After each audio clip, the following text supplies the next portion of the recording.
ఇప్పుడు కన్యా రాశి వారికి జూన్ 15 తారీఖు నుంచి 30 తారీఖు వరకు ఎలా ఉందో ఒకసారి కన్యా రాశికి చూద్దాం. కన్యా రాశికి ఒకటి చిత్తా పడ్డది, 4 బోల్తా పడ్డాయండి. సింహరాశి వారు గంటకొక మాట, గంటకొక తరిక, గంటకొక లెక్క ఉన్నదండి. కన్యా రాశి వారు అదృష్టం రాత, బలం రేఖ, ప్రశ్నయోగ స్థానం బాగుంది. చాలా నిదానమే ప్రధానం, మంచిగున్నది. ఉరుకులాడితే ఏది కాదు, నిదానం చేయండి. మీరు ఎంత నిదానం చేయండి అంత బాగుంది మీ పేరు. నష్టపోయారు, ఇప్పుడు సుఖపడుతున్నారు. కొంతమంది బాధపడుతున్నారు, కొంతమంది ఏడుస్తున్నారు.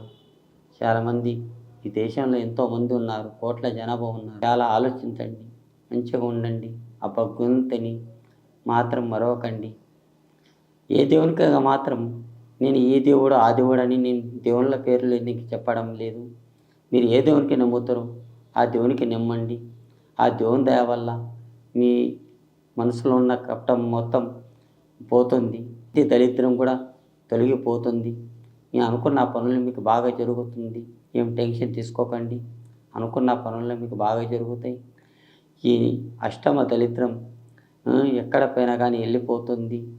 కానీ మీ పేరు మీద ఏమైనా పూజ చేయించేది ఉంటే ఆ దేవుని గుడికి పోయి, చర్చికి పోయేటోళ్ళు చర్చికి పోండి, అల్లకి పోయేటోళ్ళు అల్లకి పోండి.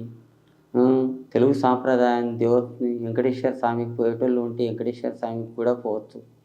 ఈ 3 దేవుళ్ళ పేర్లు నేను చెప్పరాదు. మీ ఇష్టం వచ్చిన మీరు ఏ దేవుళ్ళకి మతం నమ్ముతారో ఆ దేవునికి పోయిరండి. మీ అనుకున్న పనులు మీకు బాగా జరుగుతాయి.